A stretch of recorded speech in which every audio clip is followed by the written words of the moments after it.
Bonjour à tous, dans cette vidéo qu'on va découper en deux morceaux, on va s'intéresser à un joli développement sur l'image de l'exponentielle matricielle. Alors, donc là j'ai mis partie numéro 1 parce qu'il y aura une partie 2, je vais vous expliquer ce qu'il y aura et ce qu'il y a dans cette vidéo. Alors déjà, on commence par des petits rappels. Une matrice n de Mn de C est dite nilpotente s'il existe un entier n, un entier P non nul tel que n à la puissance P, ça fait la matrice nulle, et n à la puissance P-1, c'est différent de la matrice nulle. Alors l'exemple classique des matrices nilpotentes, c'est ce qu'on appelle les matrices de Jordan, si vous voulez, juste pour n égale 2. Vous prenez cette matrice, vous voyez, cette matrice-là, elle est différente de O2, et vous la faites au carré, 0, 1, 0, 0 au carré, et ça fait O2.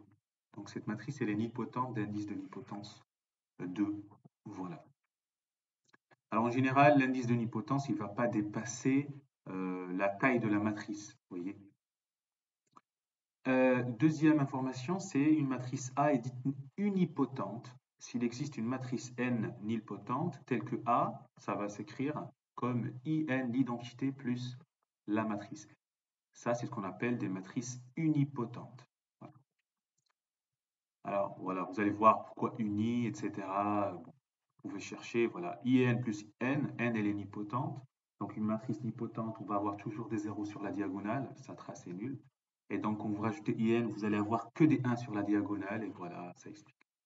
On rappelle ce que c'est l'exponentielle d'une matrice. Pour toute matrice A dans Mn de C, exponentielle de A, c'est la somme de la série.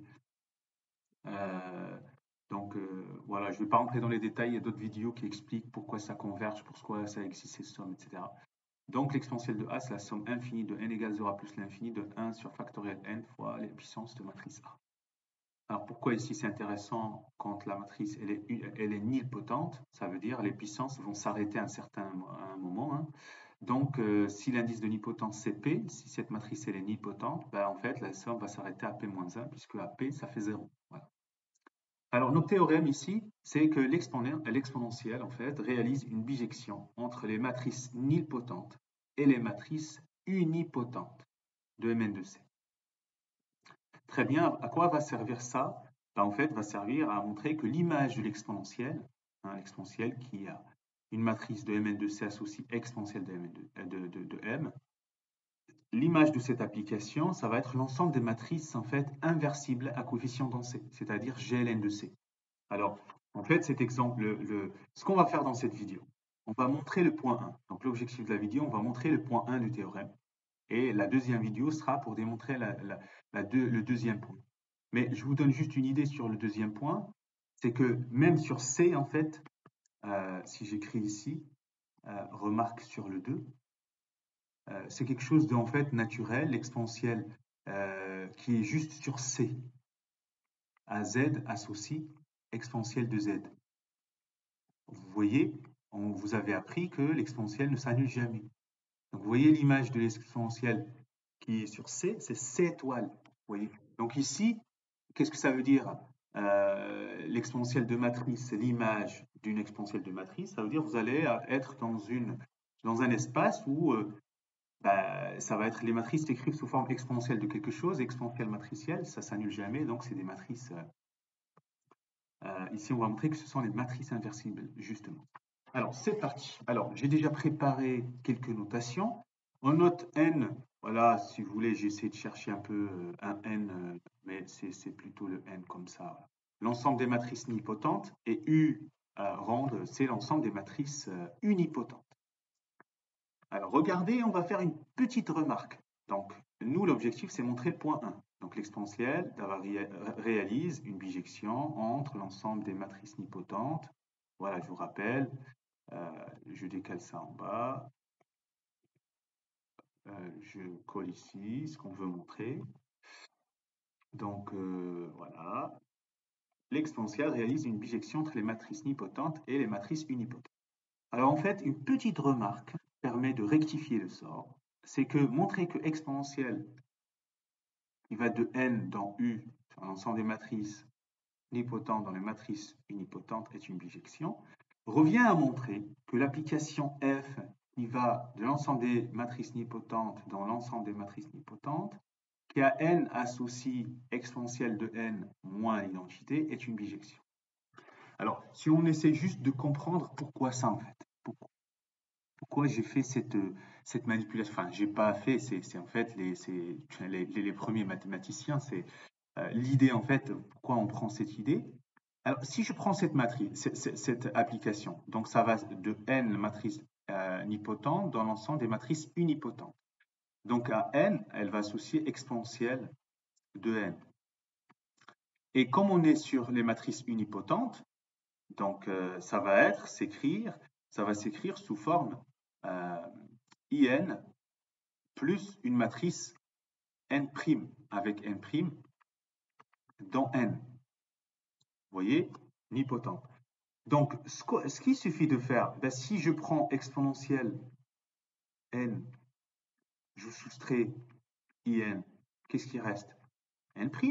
La voilà. Donc, en fait, votre application, vous avez un petit peu bricolé votre application, vous partez de n, vous arrivez sur n, et qu'à une matrice n, vous associez exponentielle n moins in. Moins in, pardon. Voilà. Et vous savez que cette matrice-là, c'est une matrice, c'est égal à une matrice n' qui est dans n. Voilà. Donc ce petit décalage va un petit peu simplifier la tâche parce que montrer une bijection entre deux ensembles qui sont différents, et montrer une bijection entre deux ensembles qui sont égaux, vous voyez bien que c'est pas la même chose. Voilà.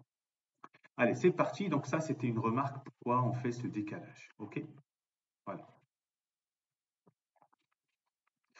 Alors, on va montrer que cette application, cette nouvelle application, elle est bien définie, montrant que, alors on montre que, montrant que f, on a dit que qui va de n dans l'ensemble des matrices nipotentes, et une matrice n associée exponentielle de n moins in est bien définie. Ça veut dire quoi? Ça veut dire c'est juste, est-ce que si vous prenez une matrice dans les matrices nipotentes, est-ce que l'image par f de n, est-ce que ça atterrit bien dans n? Voilà, regardons, en effet,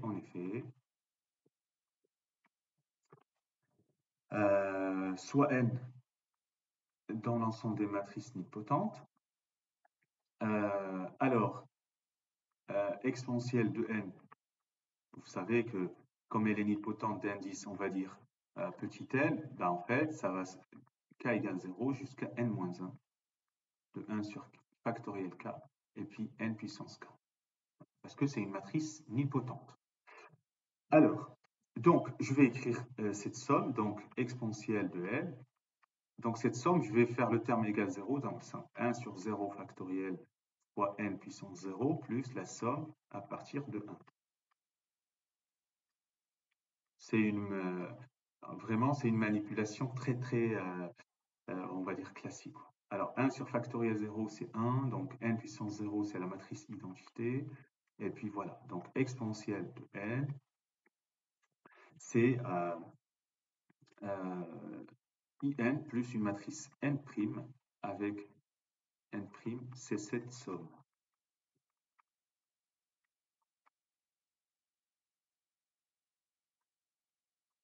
Alors, ce qu'on va faire, donc j'ai écrit exponentielle de n, c'est in plus une matrice n'.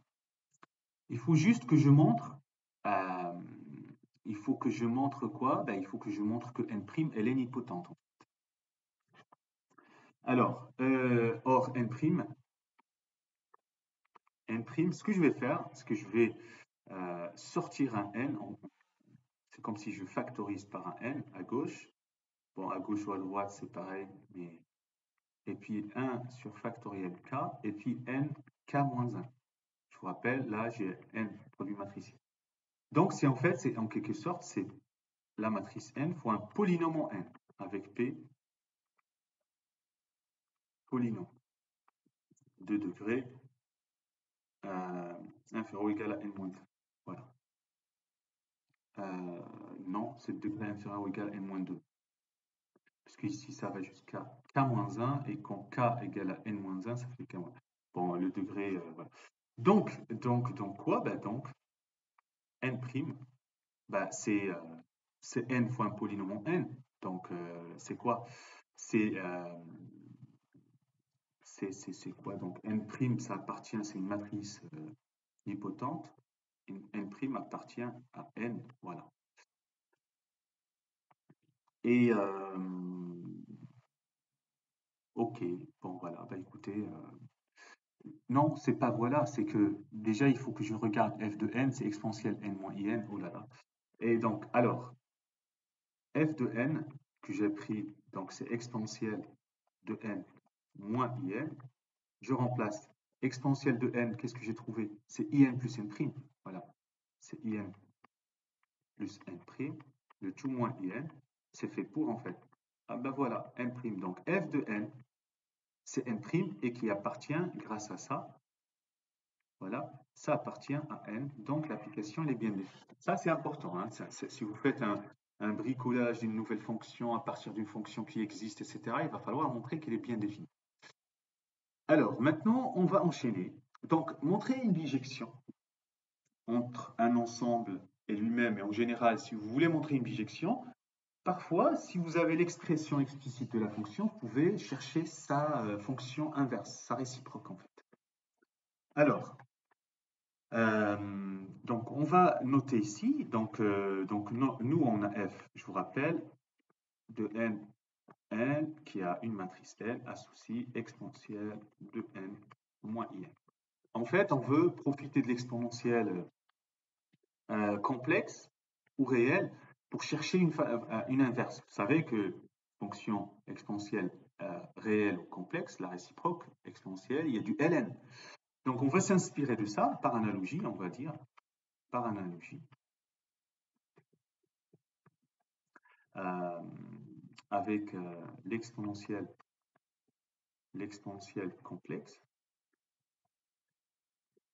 On pose la fonction, alors la fonction g qui a n associe ln de in plus n.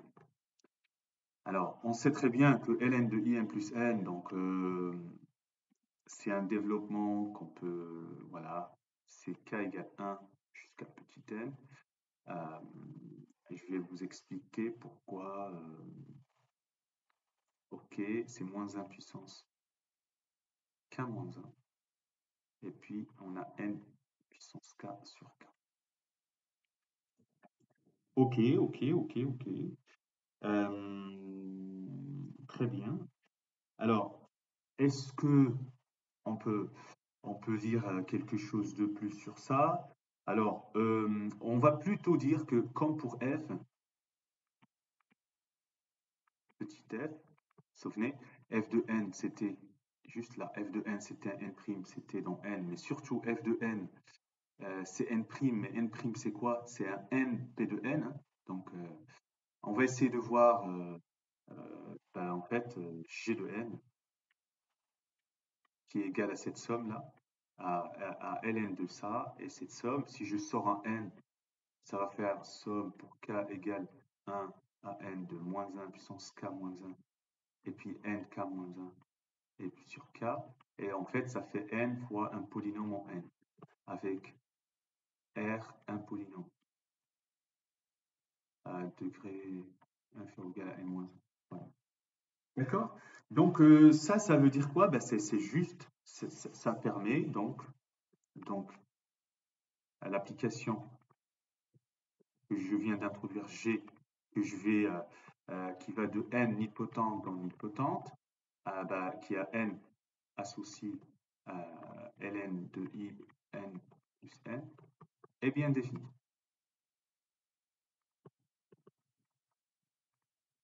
Voilà. Donc, on va essayer de montrer maintenant. Si on montre, il reste à montrer. Il reste à montrer quoi? C'est que l'une est réciproque de l'autre. Ça veut dire f rang G, c'est G rang R, et ça fait l'identité. Voilà. OK? Donc, c'est ce qu'on va montrer et on va terminer cette fois. Alors, donc, vous devenez bien qu'il y a une composition euh, de développement limité, etc. On va essayer d'aller doucement. Voilà, il reste une petite partie, mais il va falloir bien, bien expliquer les choses. Alors, je vais changer de couleur peut-être. Voilà. Alors, donc, on pose. On pose grand f de x. Alors, grand x comme ça, c'est la somme pour k égale 1 jusqu'à n-1 de xk sur factoriel k. Et g de x, ça va faire, c'est l'autre somme, k égale 1 jusqu'à n. Donc, moins 1 puissance k moins 1, xk sur k. Alors, il n'y a rien de plus sur k. Voilà. Alors, l'application, regardons. L'application, petit f, elle va associer n à f de grand N. Ben, c'est fait pour en fait. Et g, ça va associer n à g de grand N. Voilà. D'accord? Donc, f en g va envoyer n sur f de gn. Et ce n'est pas étrange si j'écris ça. Voilà. OK? Alors, donc là, on arrive à un moment, donc vous voyez que si on veut f rangé, il va falloir composer grand F et grand G, qui sont eux-mêmes, c'est des types de développement, hein. Donc, il va falloir quoi? Il faut que le polynôme f rangé, puisque je vais l'appliquer en n, et que n d'indice de nipotence n, ben, il va falloir qu'il s'arrête qu'il soit tronqué à n-1 en fait. Vous voyez? Donc j'écris ça. Donc, comme n est nilpotente d'indice n, on a besoin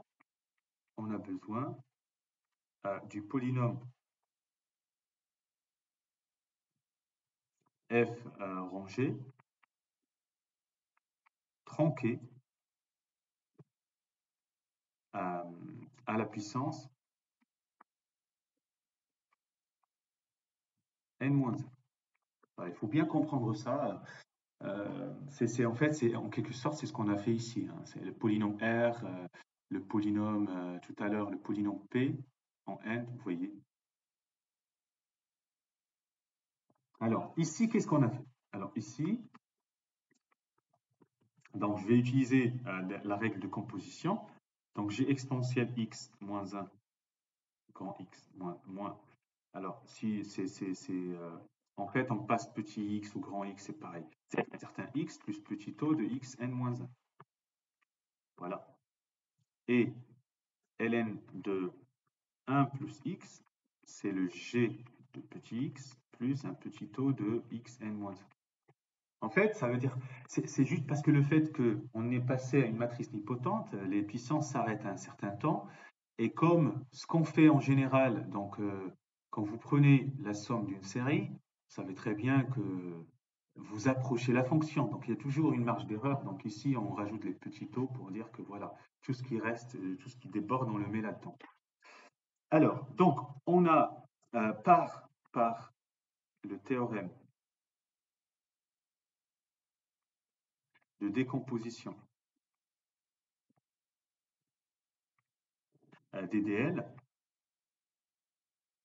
alors on va écrire exponentielle de ln de 1 plus x, le tout moins 1. Donc, en fait, ce qu'on va faire, c'est qu'on va prendre ln de 1 plus x, là, on va remplacer là-dedans dans le x qui est là.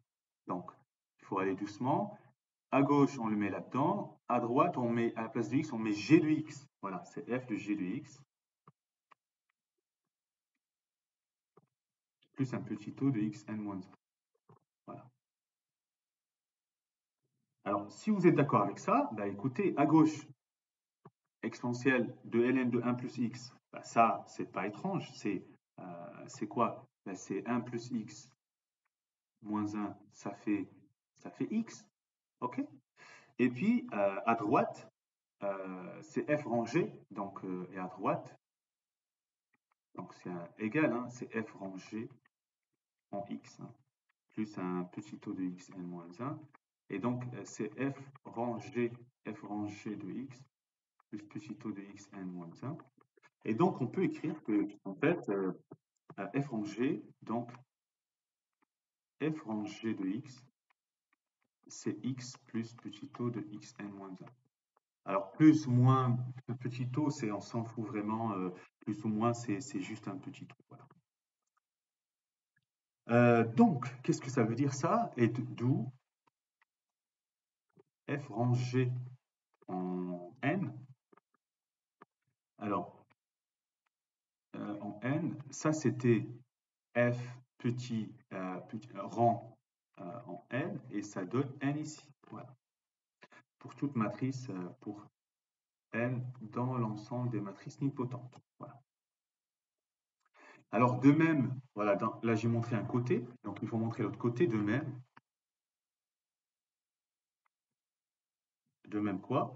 Ben, en fait, je compose par, dans ln, donc ln de 1 plus ex moins 1, ça fait, vous doutez bien que ça fait ln de ex, ça fait x, d'accord? Et donc, gérant f en x, ça fera x plus petit taux de xn moins 1. Voilà. Donc, en fait, ainsi, gérant f en n, c'est petit g rang f en grand N, et ça fait grand N pour toute matrice n dans l'ensemble des matrices nilpotentes. Et voilà, on a fini. Donc, on va faire un bilan et on va s'arrêter là. Alors, bilan.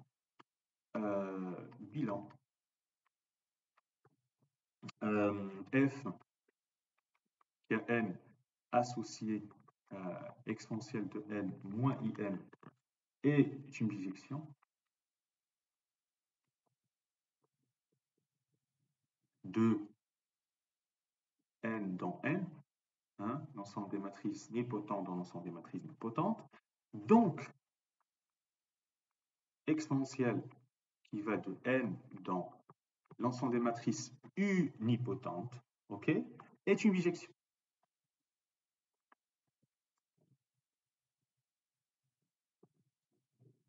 Ainsi, alors le résultat à retenir, ainsi quoi? Toute matrice unipotente, toute matrice, pour toute matrice unipotente, je vais la noter n'. Il existe, ça c'est important, une unique matrice nilpotente. Eh bien, écoutez, on va la noter grand N, telle que quoi? Ben, exponentielle de grand N, ça donne n'. Et ça va être la clé pour montrer le point 2 qu'on fera la prochaine fois. Voilà, bon courage.